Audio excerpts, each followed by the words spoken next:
Paul Maher's Children's Television Archive.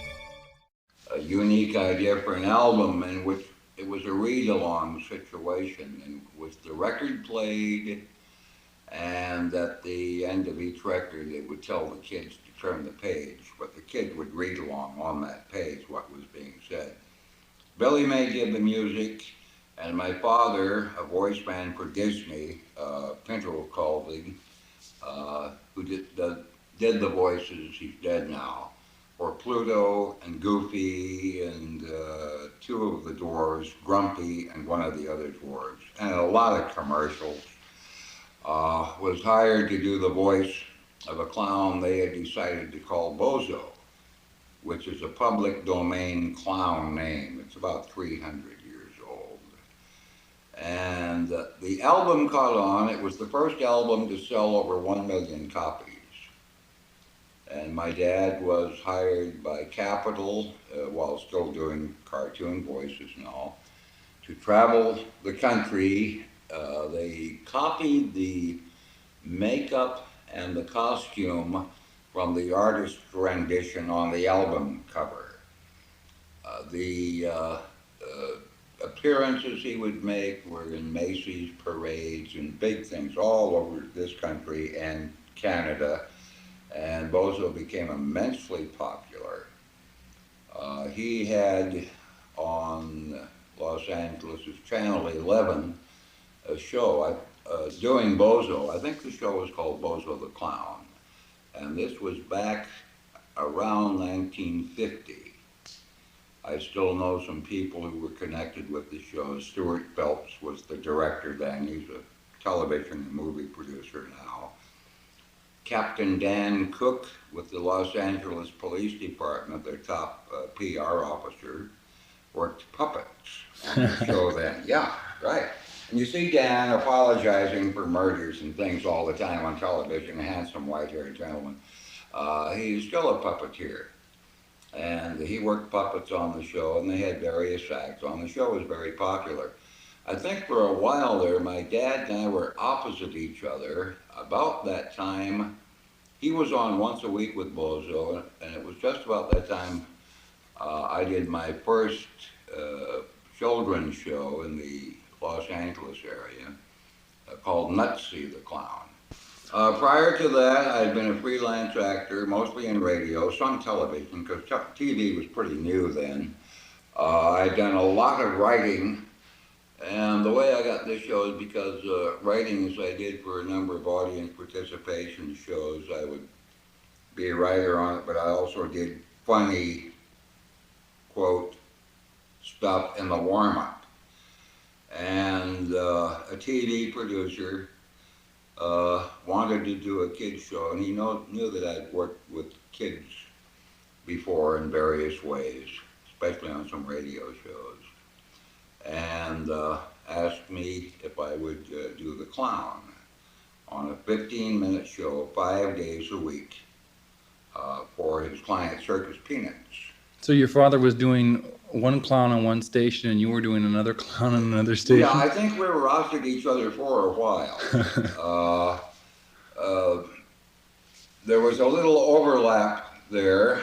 The Bozo show went off Channel 11. My show stayed on, I think it was 2.5 years on Channel 4, and expanded via Kinescope to, we were on 5 days a week here, but 1 day a week, one of the shows was sent to San Francisco, Portland, Seattle, Salt Lake, Denver, Phoenix, San Diego, and Hawaii.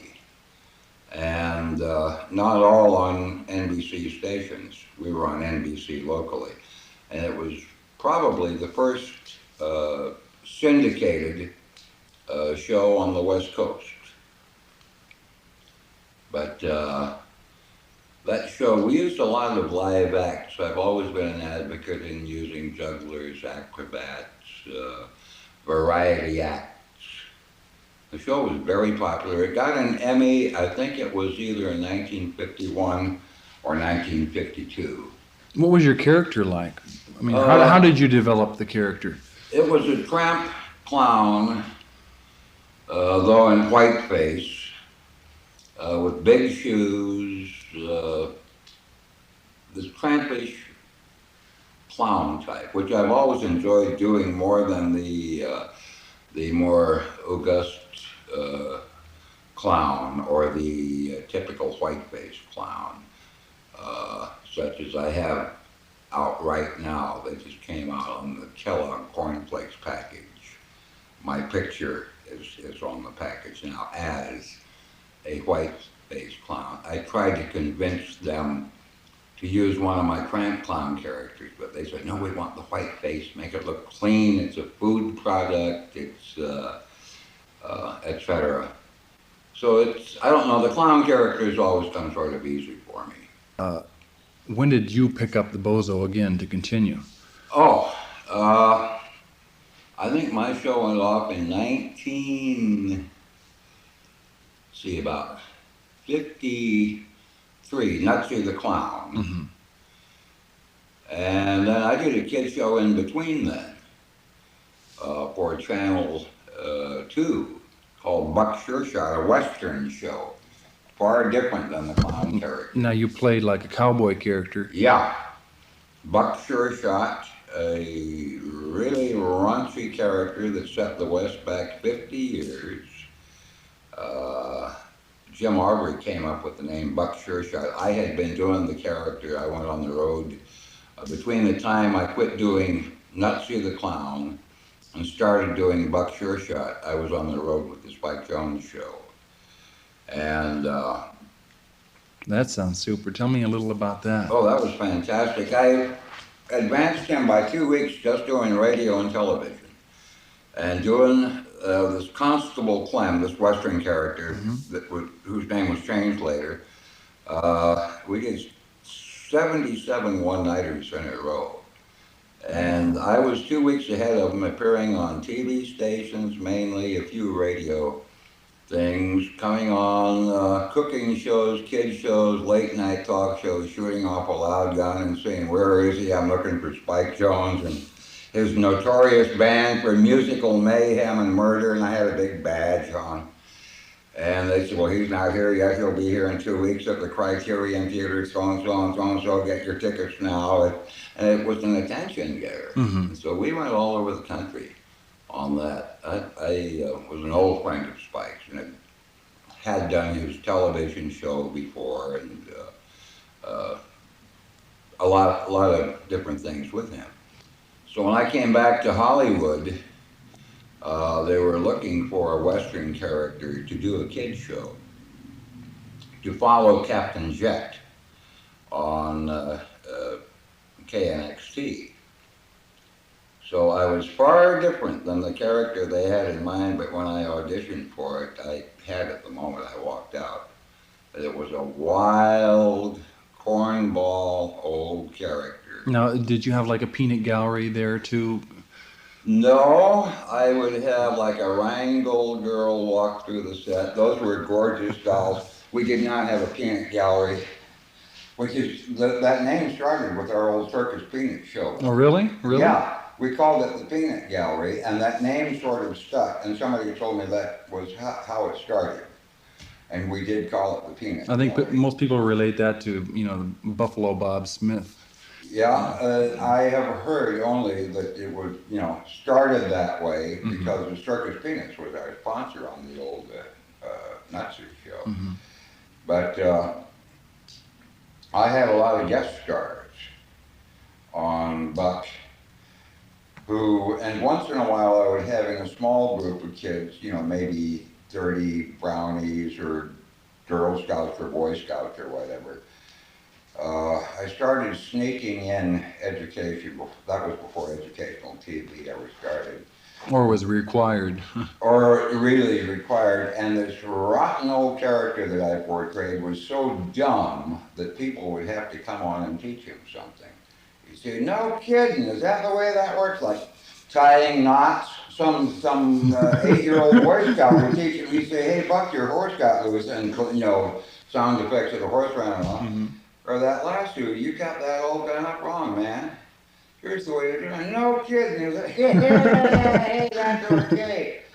And this was before Kennedy's assassination, of course. I always opened the show coming in and pulling out a 45 single action Colt, full load blanks in it, and firing into the air, really loud. I played my own villain, who was Sneaky Pete, arch fiend of the universe.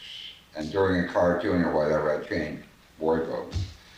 Sneaky Pete was really so much smarter and nicer. You can relate with him a little more. Kids knew he was rotten. Yeah. Because he'd come on, he'd steal Easter eggs, you know, that some nice person had left for a buck, and he'd really do terrible things to him. And in those days, of course, we did our own commercials, unless they happened to be on film. So I would So Sneaky Pete would do the commercial too? No, I would make up commercials for him. He invented a Mean Man kit. And he wanted all kids to buy a Mean Man kit, you know, and be rotten to their little sisters. And, you know, and scare their little sister, and maybe she'd cry and run to bed and all this sort of thing. Buck would come on, though, when I'd be talking about a legitimate product. And Buck often would finish up. And don't forget that no good, low down, rotten, Sneaky Pete buys all other brands. I got jumped by the advertising council or some such group one time for doing that sort of thing. Almost 3 years. Yeah, that started in about 54, went through 55, and I think into 56. And I had a large adult audience on that one. Again, another afternoon show. I knew I must be doing something wrong when people like Jonathan Winters and Cliff Arquette and Hans Connery would tell me at various things, hey man, I saw that wild show you're doing. Geez, that, you know, that's a gas. How the hell did you get by doing that? Yeah. And I think they thought similar. It sounds similar to Soupy Sales kind of format show. very much so, very much so. And the ratings were sensational. Now, Captain Jet was on just before me. A guy named Bill Holly did that. And prior to him doing the same character, Captain Jet, actor named Dal McKenna. So I inherited a good-sized audience, but it was either my time period or whatever. But it really built from there. And then the original Mickey Mouse Club came along. Oh, Buck Shershot didn't get any awards whatsoever. The PTA hated me. Yeah. I used really rotten English, and my Levi's, rather than spangled cowboy. Well, that's what kept them tuned in to see what you do next. Yeah, and the really rotten old buckskin jacket. The character was modeled after a great uncle of mine who was for real. I mean, really for real. An old Western guy who'd really been involved in the development of the West, a Civil War veteran. So I think it was about sometime in '56 when that went off, when Mickey Mouse Club came on. CBS, all their owned and operated stations, dropped all their kids shows. Just dropped it. No. So there's some. Then after that went off, I went back to freelancing, acting. But this Buck Shershot kind of got you known in Hollywood as kind of a cowboy sidekick. Were you used in cowboy movies in that form? Oh, I've done some Western things, yeah. Not exactly. Yeah, on one time on Death Valley Days, 1 or 2 Death Valley Days, I did that character under another name. Raunchy old guy. not a cowboy, yeah, a Pony Express rider character, and other times a miner, thing. But then freelanced and did some public relations work again on the road on behalf of a number of things, including the Ringling Brothers Circus. That was in 1959, and I came back here in Hollywood. So you had some association with them? With Ringling? Yeah, you worked with them for a while? Yeah, doing publicity and public relations on television and radio when they were on a tour up and down the coast. Now, how would you do that? As a character or as yourself? As a clown character on some shows and booking some of their people on another. So you were a PR man for them, but you really didn't appear in any circuses or anything? No. Though as Nutsy, I had appeared at opening nights in a lot of circuses as Bozo, the same thing when shows come to town. But I think it was 1959 I came back here, and Channel 5 bought the films, the cartoons of Bozo. And I made it. Who was producing those at the time? The films, yeah. The shorts, Larry Harmon Productions. But the program director at Channel 5, Bob Quinlan, hired me. I did not work for Harmon, just no matter what he tells anybody, and had nothing to do with him. He also tells people that he trained me to do that, but what he had done, my father's voice, my voice are very similar. What he had done for the character, he had imitated my father's voice and actions and everything else in the cartoons. So when did you first appear as the Bozo character we all know today with the orange hair and? The record album that came out in the mid-40s. Now that was your father. Illustrated by an artist, and that's when it first came out. Now that is copyrighted by Capitol Records. The makeup and the costume have been copyrighted. Nobody can copyright the name. That's been public domain for a long time. In fact, in a couple of languages, Bozo is a synonym for clown. Yeah, but the original name was named after a fellow named Bozo somewhere in the Slovakians or the Baltic area or whatever. And so your father originally started this with the Bozo character as a voice man that they asked him to do the voice, and then he wrote some of the Bozo songs, some of the singles. Is that the one with the circus? No, he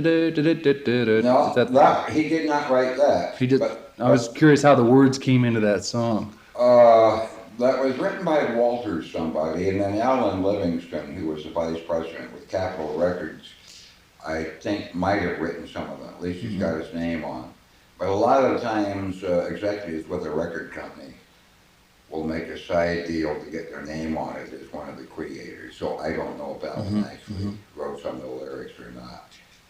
To jump back to when did you pick up on Bozo? When did you start? 1959 when I was hired, and it wasn't an audition. Bob Quinlan at Channel 5 called me in and said, "Hey, we've got a thing going here. It's going to go 5 days a week, and we bought these cartoons."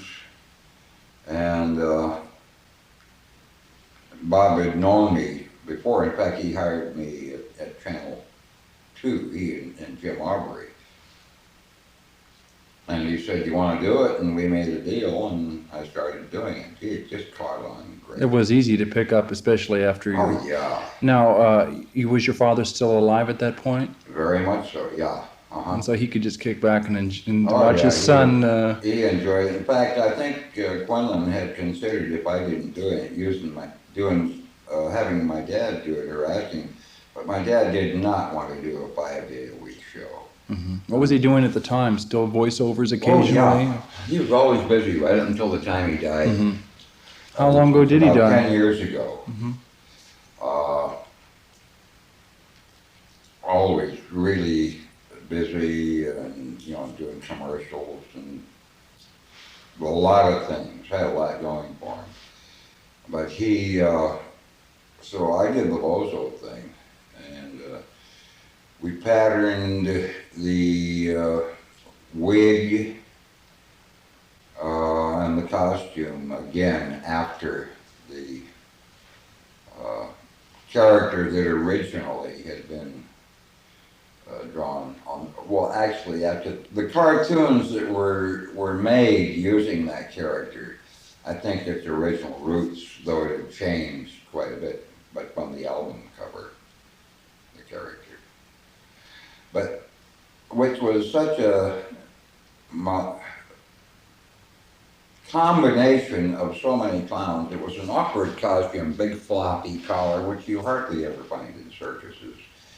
Wig It looks almost like an old Renaissance yeah, right. Italian Renaissance Right. clown or something, or Right. like yeah, they French clown perhaps.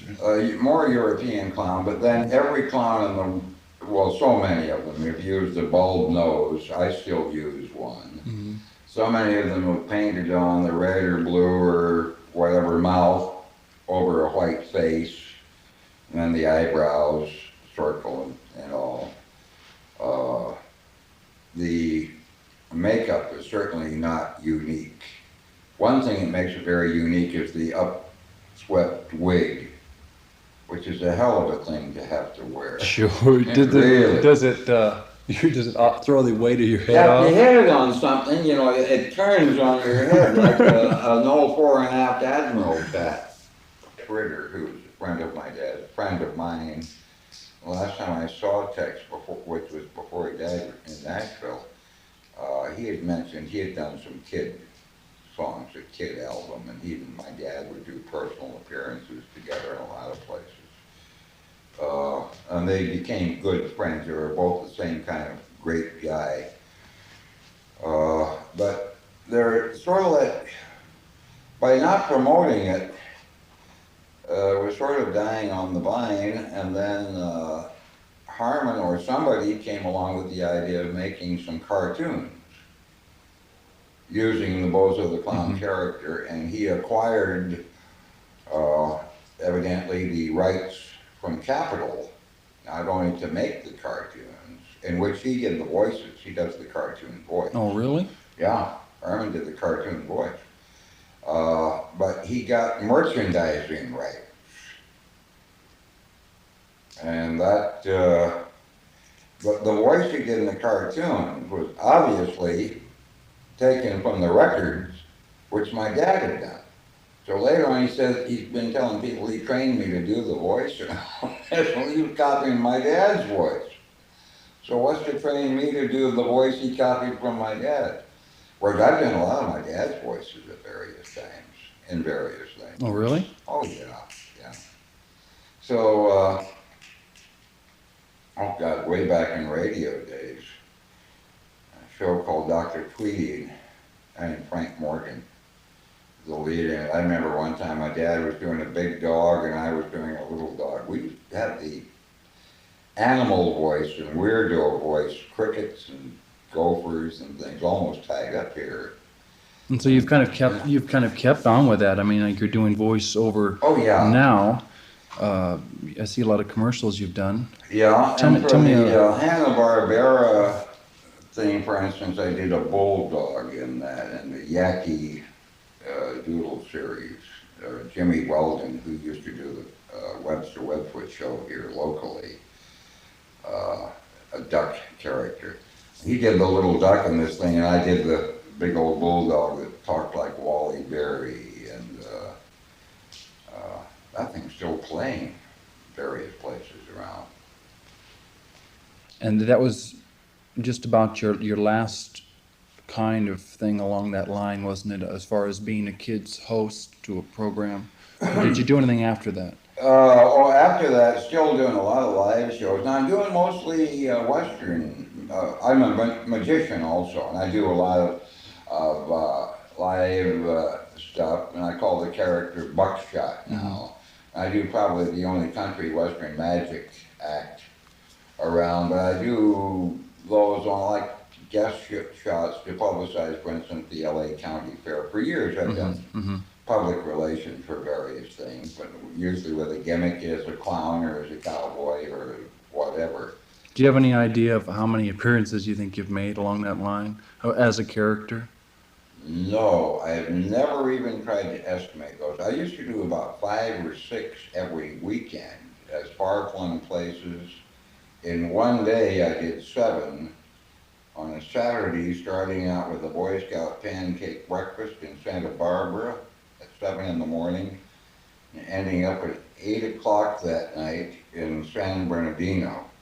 Another reason I only found this out long after it happened. My background as a writer, a game show idea man, etc.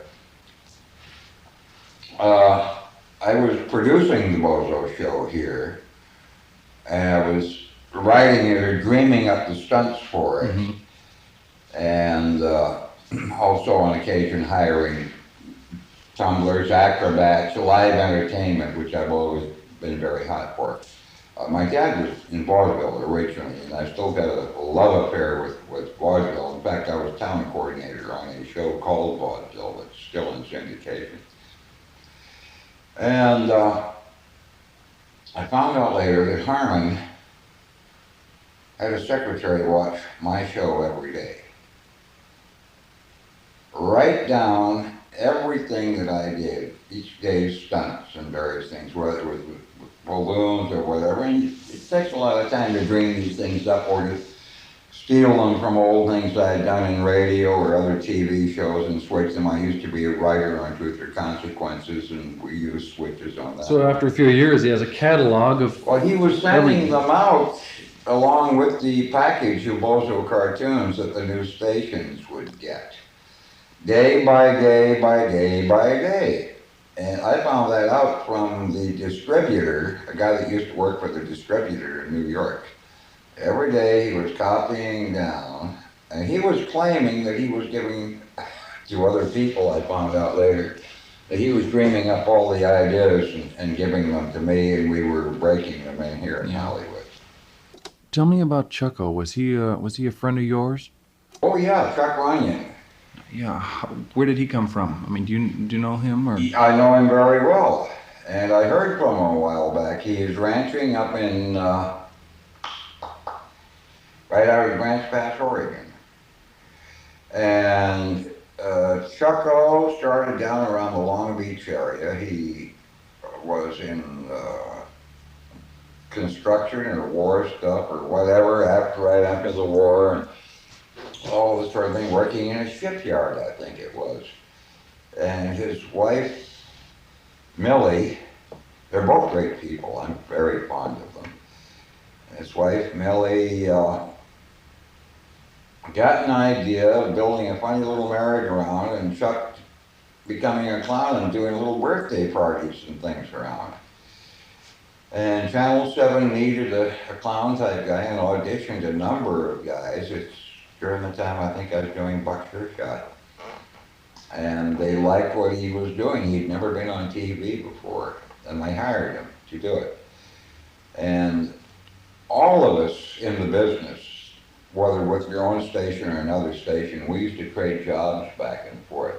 If I got a call to do a market opening in Azusa and couldn't do it, I'd talk to Skipper Frank or Tom Hatton first. They say, geez, we're busy, and I would call Engineer Bill or Chuck Runyon or Jimmy Weldon, and they would do the same for me. We would all have a meeting once in a while in Dwight Odell. I remember one meeting we had at Nickerdale's.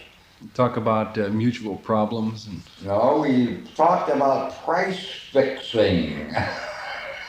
Yeah, we always talked about mutual problems, but we all agreed that actually, it was sort of a meeting to fix our prices for PAs, which were generally around $150 a piece, which back in those days was pretty good for a half-hour, 40-minute show if you were doing 3, 4, 5 in a day. Live on camera one time, I had a dog pee on my leg. But you just look up straight at the camera and pretend it's not happening? No, it was very funny. And I don't know why, because we had 2 cameras there, and I didn't expect the dog to do it. It was the thing, once a week or so, I would have a thing called Midget Menagerie, and kids would bring different pets. Yeah. And this damn little dog just did it, and the audience started to laugh before I was aware of it. And when I became aware, to me it was funny, and I laughed. All over those big shoes, huh? Yeah. And speaking of the big shoes, another time it wasn't on the show, but I took one of the big shoes that's worn quite a bit, and I took it down here to a shoe place to be fixed, and this little Italian cobbler, when I put the shoe up on the thing, he just looked at it and he leaned over the counter to look down at my feet. Oh no. I had elephantiasis or something. So and we're just coming out of a commercial, and I said, okay, Rob, get the bicycle barrel, meaning it was one game we had. He knew what I meant. So we got the barrel out and the paddles for it, and a bike came from out of the prop room, and I said, hey kids, it's time for a game. I need 2 boys over here, 2 girls over here, the girl in the blue dress, and it was a thing where they'd knock a little shuttlecock with a paddle if they could get it into a barrel, which was not easy to do. So I lined the kids up, and I, Jesus Christ, where did she come from? There's little Kathleen Quinlan, a dear little friend of mine, a personal friend, the boss's kid. Walked right in. No, I pointed, I said, the girl in the blue dress, just out of the corner of my eye, I saw a girl with a blue dress, but she had come in with a girlfriend or 2 after school and had the guys on the stage, and there were some empty seats down at the end where the kids didn't get on camera too often, so they, told the kids to slide on it. I thought, oh, Jesus. So sure enough, Kathy, who is very well coordinated and has always been extremely athletic, a kid, she got into, well, she's a gymnast, which very few people know, and a diver and a swimmer, and she was even she was 7 or 8 then, she had her own wetsuit and was a scuba diver then, and a good one. I've been fishing with that kid, and she's great. By God, boom, into the barrel. And there she won the thing, and the moment that show was over, I beat my tail, because we were always under the gun on plugola or payola or any of that sort of thing. And I beat my way into her dad's office. He was a very hard guy to see. I just walked in, and there were people waiting past the secretary, and I said, I gotta see Bob right away. Makeup and all? And I was still in makeup, yeah. I said, emergency, and somebody was in there with him. I said, Bob, I gotta tell you something, man. Had the bicycle thing, I didn't know who it was. It turns out your kid won it. He said, oh, Jesus Christ. Okay, he still comes over frequently. We're very close friends. He said, you son of a bitch, you got her into that business. You got her into show business. He put me on, of course. He said, she won that goddamn bicycle on your show and saw how easy showbiz was. You got something for doing nothing on camera. Still putting me on.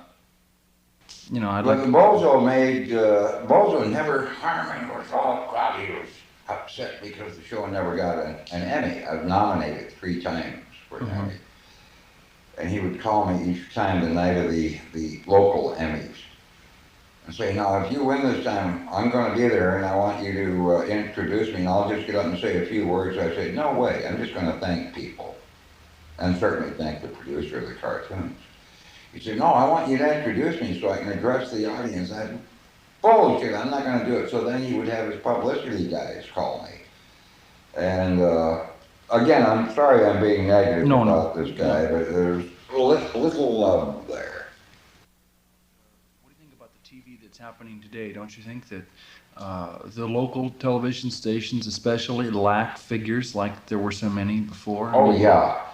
it seems to me you could turn on one station and there's Engineer Bell, and then the other station there's Tom Hatton. Yeah. And so forth. That's right. They lose, and believe me, I love Hanna-Barbera and the producers of all the other cartoons. I also love violence in its right place. A guy getting hit with a pie or whatever. I just did a thing called Just for Laughs. It's just sort of a sister show to laugh in, where we used a lot of slapstick, which is basically violence, and it's funny. Mm-hmm.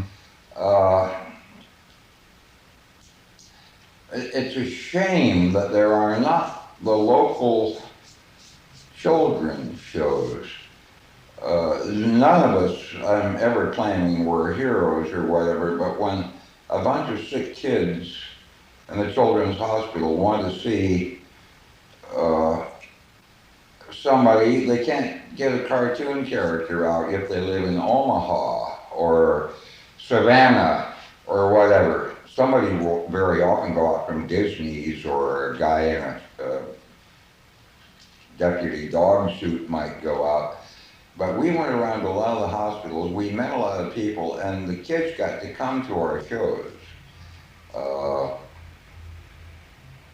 And with only cartoon product on the air, I think they've lost a lot of that flavor of having live, local guys.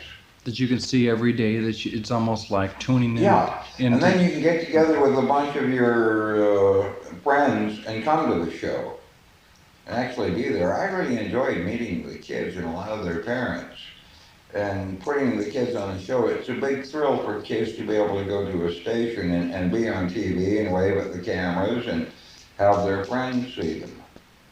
A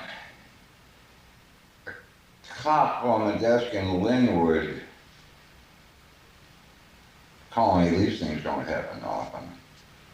Well, this is when I was doing Buck Sure Shot. He said, hey, we've got a kid in the hospital here, the police station and the hospital were in the same place. He said, he's got an indented skull fracture and they won't operate unless they get his parents' permission. We don't know who he is. No ID on him. He said, I know my kids watch you, and I just wonder if you would describe this kid, and I remember to this day. In fact, Matt Weinstock, who was the columnist then, wrote it up.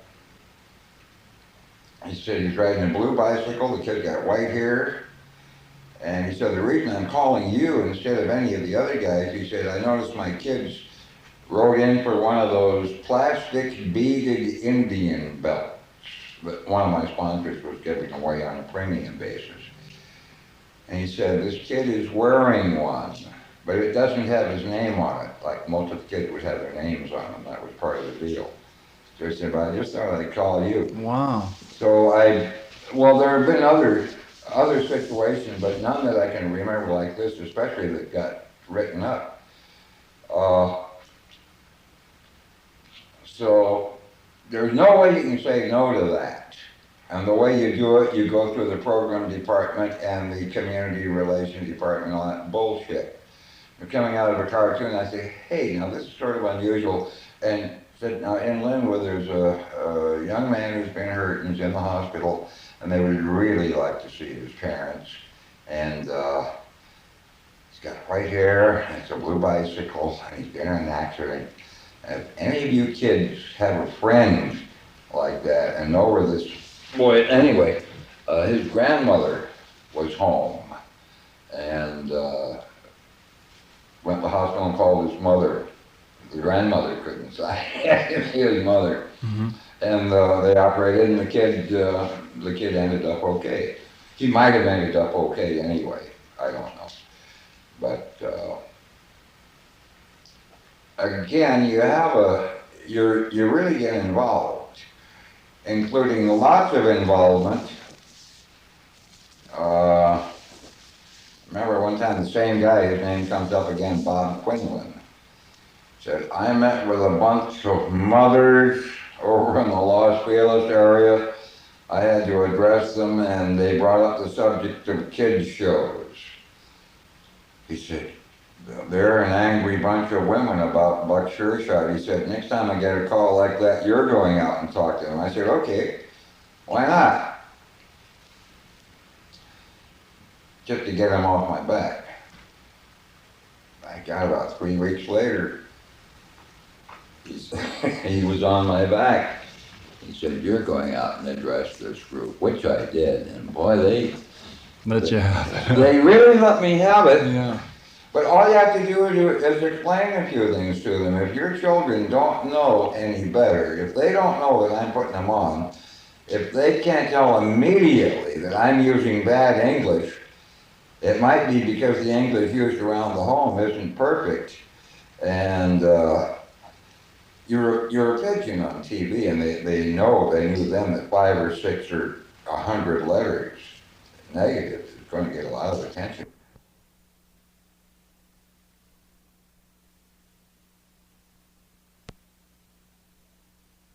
I think I copied my father. And I think I used to say it on the end of every show that I did. I don't think That's where my research was on that one, was watching it, because that's the only way I could. Yeah, you watch it locally here. Sure. Remember, kids? Yeah, I'll keep laughing. And I think my dad always did that, signing off on anything, even after a personal. It's a good way to sign off. It's a high point to sign off. Yeah, Remember, kids? Yeah, I'll keep laughing.